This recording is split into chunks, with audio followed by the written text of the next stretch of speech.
네, 안녕하세요. 저는 그린랩스의 남현우라고 합니다.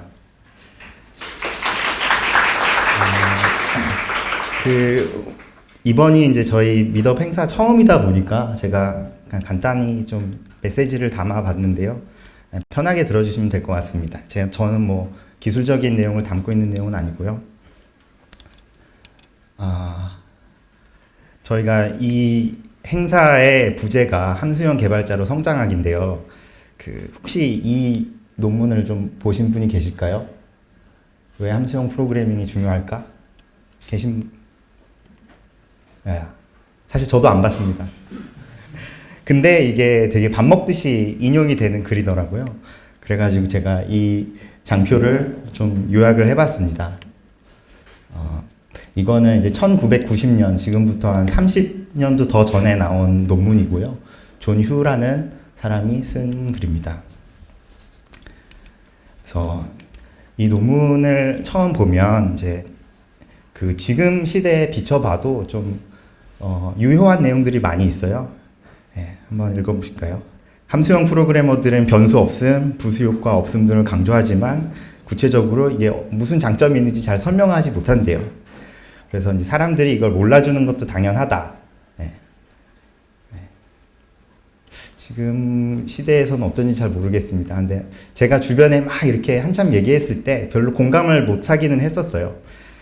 네. 그러면서 함수형 프로그래머는 마치 중세 수도승처럼 보인대요. 그래서 금욕적이고 돛 닦는 행위가 삶을 행복하게 만들어줄 거라 믿는 사람처럼 인식된다. 이런 말을 합니다. 좀 공감하시나요? 그러니까 그렇다는 게 아니고 그렇게 비춰진다. 네. 저는 요즘은 그렇지는 않다고 생각하지만 뭔가 이제 무려 30년 전에도 이런 이미지가 있었다라는 걸 말씀드리고 싶었어요.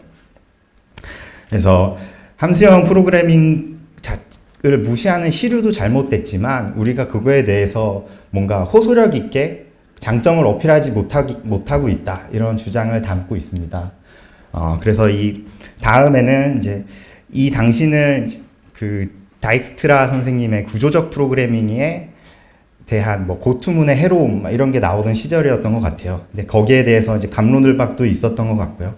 근데 구조적 프로그래밍이 우리 프로그래머들의 삶에 도움은 되긴 했지만 그게 핵심에는 도달하지 못했다라고 말합니다.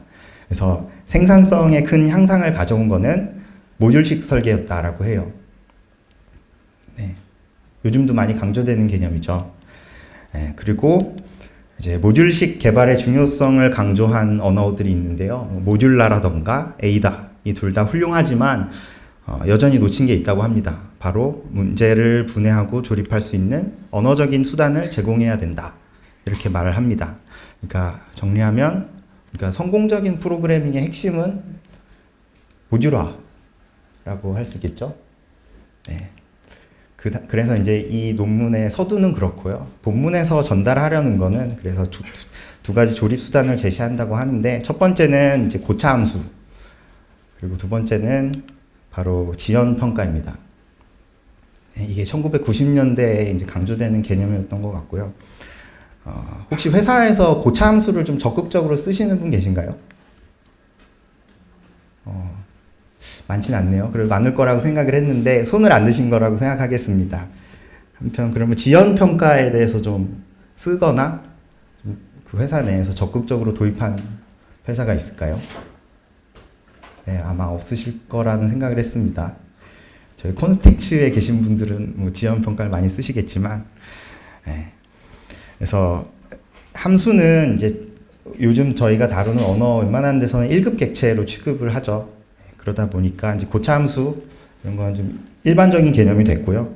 한편 지연 평가는 아직 논란이 있는 것 같습니다. 네.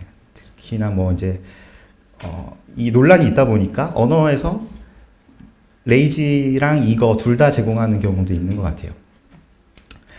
여튼 그래서 이 글로 다시 돌아가면 결론은 이제 분해랑 조립이 핵심인데 이게 함수형 프로그래머들의 목표가 돼야 할 거다라고 말을 합니다. 그래서 굉장히 추상적인 표현이긴 하지만 저희가 항상 생각해야 되는 게 아닌가 싶어서 한번 발췌를 해봤습니다. 그리고 이제 최근에 지연 평가에 대해서 갑론을박이 많지만 30년째 진행 중인 감로드 음악이고요.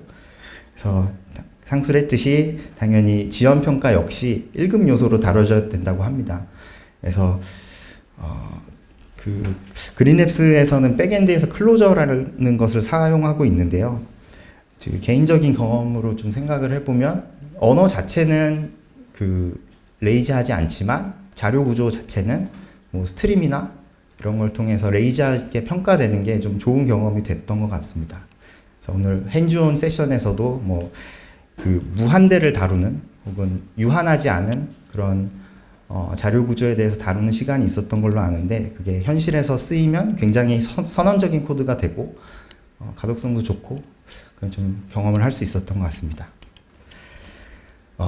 그러면 최근 트렌드는 어떨까요? 진짜 30년이 더 지났는데 요 파란색이 있고 빨간색이 있는데 파란색이 이제 함수형 프로그래밍의 트렌드고요. 빨간색은 객체지향 언어의 트렌드입니다. 네. 이 트렌드는 확실히 사라지고 있는데 그게 여기로 흡수됐는지는 모르겠어요. 네.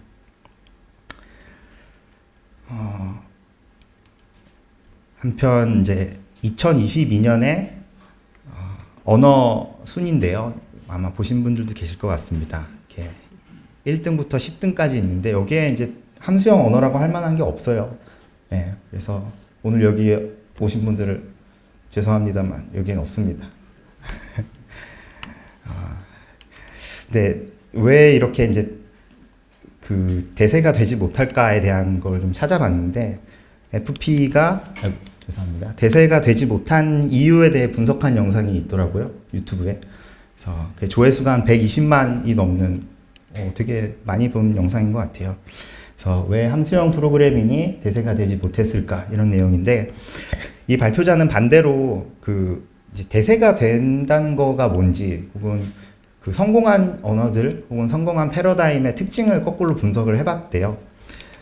그러면 이제 첫 번째로 킬러 앱이 있어야지 되는 건데 FP는 킬러 앱이 없기 때문일 거야 이렇게 얘기를 합니다. 그래서 킬러 앱 했을 때 뭐 루비라고 하면은 레일즈가 떠오르실 거고 그리고 뭐 자바 하면은 뭐 스프링이 떠오르실 거고 또 뭐 그런 것들이 있죠. 네, 그러면은 하스켈 했을 때 떠오르는 게 이제 딱 있어야 된다. 뭐 이런 식의 주장을 하고요. 독점적인 플랫폼이 있어야 된다고 합니다. 그래서 뭐 예를 들어 스위프트는 뭐 애플 플랫폼에 있고 C샵은 윈도우에 있고 뭐 이런 게 있잖아요. 혹은 허들이 굉장히 낮아야 된다고 합니다. 네, 그래서 우리가 최근에 이제 구글에서 발표한 카본이라는 언어가 있는데 그거는 이제 C++ 사용자를 흡수하기 위한 거잖아요. 마치 자바스크립트를 타입스크립트로 흡수하는 것처럼 그런 식의 낮은 허들이 있어야지 된다. 예, 그리고 막대한 자본. 사실 우리가 잘 모를 수도 있지만 자바라는 언어는 굉장한 막대한 자본이 마케팅에 투입된 언어라고 해요. 그렇게 띄우지는 것도 하나의 방법이다. 예, 그런 게 있고 마지막으로는 이제 꾸준함도 성공 요인이라고 합니다. 파이썬이 아마 90년대 초반에 나온 걸로 알고 있는데 예, 아직도 되게 활발하게 활동을 하고 예, 그런 꾸준함이 이뤄낸 성공도 있다. 그래서 아까 인기 순위에 보면 거의 막 탑 3에 들은 그런 언어가 됐죠. 예, 그러면서 이 사람이 그래서 하고자 하는 얘기는 그래서 이제 함수형이 실패했다라고 말하는 건 옳지 않대요. 그래서 우리가 이제 비주류기 때문에 여기에 모여 있는 것은 아니다. 예, 반면에 이 사람은 이제 시류가 이렇게 흘러가고 있다. 예, 아까 핸즈온에서도 몇 번 강조한 개념입니다. 그래서 저 개인적으로는 이게 이 화살표가 꼭 이렇게 되어 있다고 생각하진 않습니다. 여튼 지금 어찌됐건 하이브리드에 살고 있는데 예를 들면 이제 코틀린을 쓰시는 분들도 코틀린 공식 홈페이지 보면 이런 설명이 있어요. 우리는 함수형 프로그래밍을 하기에 굉장히 좋은 선택이 될 거예요. 그리고 스위프트 공식 홈페이지에도 보면은 우리는 FP를 위한 뭐 맵이나 필터나 이런 걸 잘 제공하고 있다고 이렇게 설명을 하고 있습니다. 그러면서 이 저자는 앞으로 이제 너가 새로운 프로젝트를 한다고 했을 때 그 프로젝트를 FP로 할 확률이 높을 거야. 그래서 이제 시류가 점점 이렇게 흘러갈 거야. 라고 얘기를 합니다. 여러분들도 이제 회사에 있는 프로젝트에다가 이걸 넣는 건 쉽지 않겠지만 뭐 익숙해진 상태에서 이제 새로운 프로젝트를 한다고 했을 때 FP를 녹이는 거는 조금 더 쉬워지지 않겠느냐 뭐 이런 얘기고요. 예. 혹은 이제 그린랩스처럼 회사를 이렇게 시작하는 방법도 있을 것 같습니다.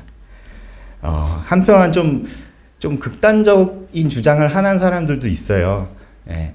아예 그냥 우리가 주류가 되려면 어떻게 움직여야 되냐 이런 얘기를 하는 사람도 있습니다. 이 발표를 한 사람은 이제 엘름이라는 언어를 만든 사람이고요. 엘름은 이제 시간을 역행하는 디버거라던가 엘름의 그 UI 패턴 이런 걸로 굉장히 유명하죠. 그래서 이 사람의 주장은 강타입 함수형 언어가 다음 패러다임이 될 것이다라고 주장을 합니다. 그래서 우리가 거기를 올라타야 된다 이런 주장을 하는데요. 조금 더 엄밀하게는 이제 강타입 함수형이라고 하지 않고 ML 계열의 언어라고 표현을 해요. ML 계열의 언어는 이제 ML은 이제 쉽게 설명해서 힌들리 밀러 타입 시스템을 채택하고 있는 언어인데요. 쉬운 설명은 아니군요. 예, 그렇게 유혹할 수 있는 언어인데 굉장히 뛰어난 유지 보수성을 가지고 있습니다. 여기 보면은 아시겠지만 이제 이게 이제 주류가 됐던 언어들이고요. C가 나온 지 1년 뒤에 ML이라는 게 처음 나왔어요. 그리고 C++가 나온 거의 같은 해에 스탠다드 ML이라는 게 나왔고요. 그리고 자바가 나오기 1년 뒤에 오케물이라는 것도 있었고, 이제 많이들 아시다시피 F샵 그리고 타입스크립트랑 같은 해에 이 저자의 엘름이라는 게 나왔습니다. 엘름은 이제 ML을 뒤집으면 이제 엘름이라는 발음이 돼서 이제 이름이 그렇게 된 걸로 알고 있습니다. 그래서 이분의 주장은 이 파란 동그라미가 주류가 되지 못했지만 앞으로의 개발 환경은 이제 웹이 좀 많이 대세를 이루고 있고 프론트엔드도 굉장히 많은 그 개발자들이 유입되고 있는데 우리가 거기에 이 ML의 유지 보수성을 한번 맛을 제대로 보여줘야겠다. 우리가 거기에 들어가서 주류가 되자 이런 주장을 하는 것이고요. 그래서 점진적 타이핑으로 하기 좀 어려운 영역까지 어떻게 갈 수 있을까 이렇게 생각을 합니다. 그래서 참고로 이제 2020년에 나온 ML 계열 언어가 또 하나 있습니다. 이거는 이제 그 리스크립트라고 있습니다. 네. 최근에 이제 긴 뉴스에도 소개가 됐는데 IEEE라는 전자 전문 학술지에서 그 발간하는 잡지가 있어요. 네, IEEE 하면은 뭐 표준도 많이 있고 그런 곳인데요. 거기에서 이런 글이 실렸습니다. 왜 함수형 프로그래밍이 소프트웨어 개발의 미래가 되어야 하는가?